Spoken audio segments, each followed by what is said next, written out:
और चलिए रुक करते झारखंड प्राइम का। झारखंड से यह खबर सामने आ रही है। आज विधानसभा परिसर में झारखंड विधानसभा स्थापना दिवस मनाया गया। विधानसभा अध्यक्ष की अगुवाई में राज्यपाल रमेश बैस ने उद्घाटन किया। विधानसभा स्थापना दिवस के मौके पर शहीद परिजन के परिवार वालों को सम्मानित भी किया गया। झारखंड के खिलाड़ियों को, टॉपर शिक्षार्थियों को सम्मानित किया गया है। साथ ही विधायक विनोद सिंह को उत्कृष्ट विधायक से सम्मानित किया गया। और आपको बता दें कि राज्यपाल और मुख्यमंत्री के बीच आई दूरियों के बाद आज दोनों ही एक साथ एक मंच पर नजर आए। दोनों ने स्पीकर रविंद्रनाथ महतो द्वारा रचित पुस्तक संसदीय दायित्व के 3 वर्ष का लोकार्पण भी किया। और इस मौके पर मुख्यमंत्री हेमंत सोरेन ने कहा कि ग्रामीण आज भी कई चुनौतियों से गुजर रहे हैं और कार्यपालिका के साथ साथ विधायिका को भी इनकी तस्वीर बदलने की कोशिश करनी चाहिए। तो आपको बता दें कि रांची झारखंड विधानसभा स्थापना दिवस और राज्यपाल रमेश बैस ने समारोह का उद्घाटन किया। और ग्रामीण आज भी कई चुनौतियों से गुजर रहे हैं, इस बाबत काम करने की जरूरत है, ये कहना है मुख्यमंत्री हेमंत सोरेन का। इस देश के हर वर्ग, हर जात धर्म के लोग, अलग बोलचाल के लोग के लिए एक मजबूत स्तंभ के रूप में इस संविधान को कहा जा सकता है, हमारे लिए छोड़ रखा है। उसे हम और कितना मजबूत करें, क्योंकि ये चीजें हमें जो राज मिला, अलग विधानसभा हमारा हुआ, ये अब रुकने वाला नहीं, ये अनवरत चलेगा। पीढ़ी दर पीढ़ी यहां पर कार्यपालिका और विधायिका काम करेंगे। तो हमें ऐसी लकीर खींचनी चाहिए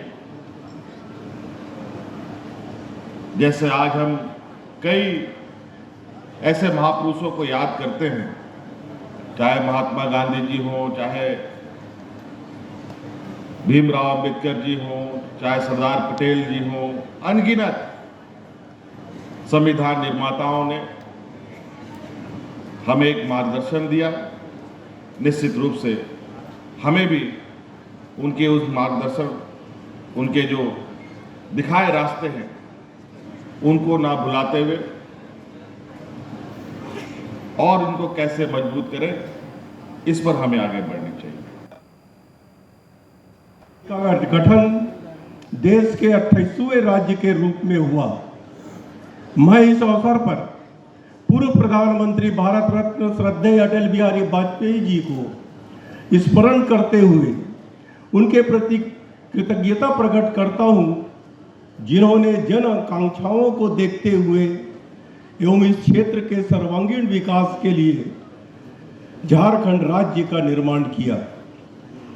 आज का दिन आप सभी के लिए आत्म अवलोकन एवं आत्मचिंतन का भी दिन है कि लोकतंत्र के इस मंदिर ने जन अपेक्षाओं को पूर्ण करने की दिशा में कहां तक सफलता अर्जित कर पाई है और आगे किन क्षेत्रों में विशेष ध्यान देने की आवश्यकता है। गौरव की बात है कि वैश्विक मंच पर हमारे देश को विश्व में लोकतंत्र की जननी कहा जाता है। लोकतंत्र में जनता ही सर्वेसर्वा होती है। लोकतांत्रिक संस्थाओं की मर्यादा और विश्वसनीयता अक्षुण्ण रखना सभी जनप्रतिनिधियों का दायित्व है। देश भर में निकाले जा रहे हैं भारत जोड़ो यात्रा के समर्थन में गिरिडीह के बरवाडीह से भारत जोड़ो यात्रा की शुरुआत की गई। यात्रा बरवाडीह से निकली, जो शहर के कई मार्गों से होते हुए गांधी चौक पहुंची, जहां पर महात्मा गांधी की प्रतिमा पर श्रद्धांजलि अर्पित कर यात्रा को खत्म किया गया। बता दें कि यात्रा नगर कांग्रेस कमेटी के अध्यक्ष सद्दाम हुसैन के नेतृत्व में निकाली गई है। वहीं यात्रा में कांग्रेस के कई कार्यकर्ता भी मौजूद रहे। तो आपको बता दें कि गिरिडीह बरवाडीह में भारत जोड़ो यात्रा की शुरुआत महात्मा गांधी को दी गई श्रद्धांजलि। यात्रा में कांग्रेस के कई कार्यकर्ता मौजूद रहे।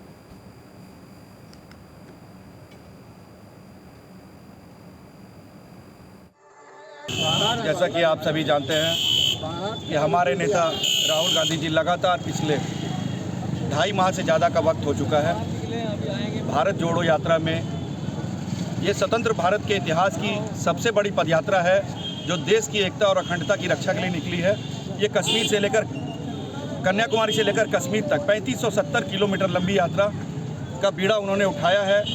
आज तक आज़ाद भारत के इतिहास में किसी नेता ने न सोचा न कोई किया, लेकिन हमारे नेता ने ये बीड़ा उठाया और सफलतापूर्वक अभूतपूर्व जन समर्थन। आप देखिए, किसी भी दिन किसी भी वक्त 50,000 60,000 से लोग जनता राहुल गांधी जी के साथ स्वतः सपुर्द चल रही है।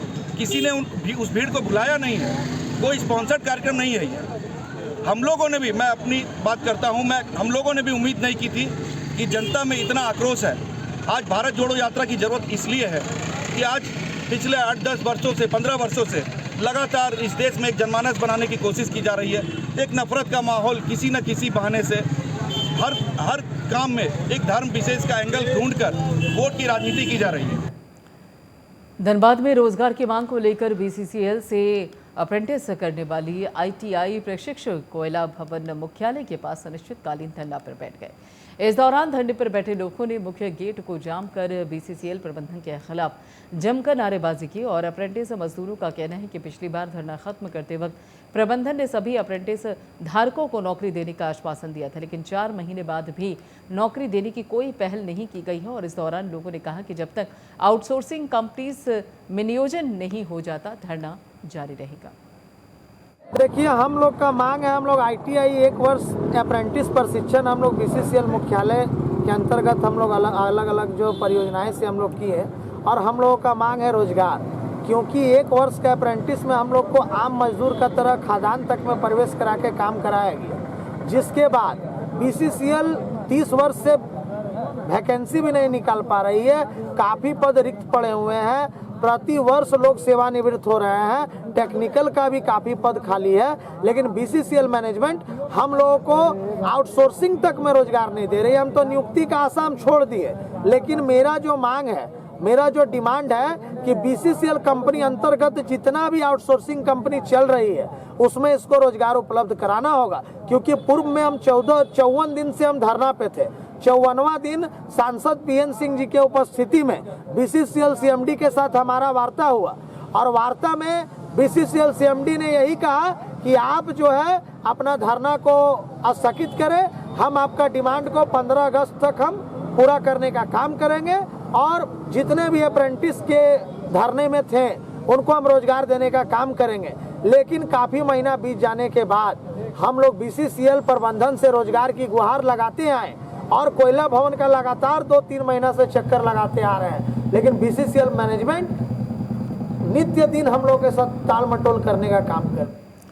और अगली खबर झारखंड के बोकारो से है, जहां पर ललफनिया के पेट्रोल पंप मालिक की गोली मारने और साथ ही बुझाली से जख्मी करने वाले 6 अपराधियों को पुलिस ने गिरफ्तार कर लिया है। बता दें कि 14 नवंबर को पेट्रोल पंप मालिक रंजीत साफ को ललफनिया डीएवी जूनियर स्कूल के पास घात लगाए अपराधियों ने गोली मार दी थी, और जिसमें पेट्रोल पंप मालिक घायल हो गया था, जिसके बाद अपराधियों ने बुझाली से हमला कर बुरी तरीके से जख्मी कर दिया था। जिसके बाद अनुमंडल पुलिस पदाधिकारी के नेतृत्व में एसआईटी का गठन किया गया था, और एसआईटी ने कार्रवाई करते हुए हमले में शामिल 6 आरोपियों को गिरफ्तार कर लिया है। वहीं पुलिस ने एक देसी पिस्टल, मैगजीन और साथ ही 10 जिंदा कारतूस भी बरामद किए हैं।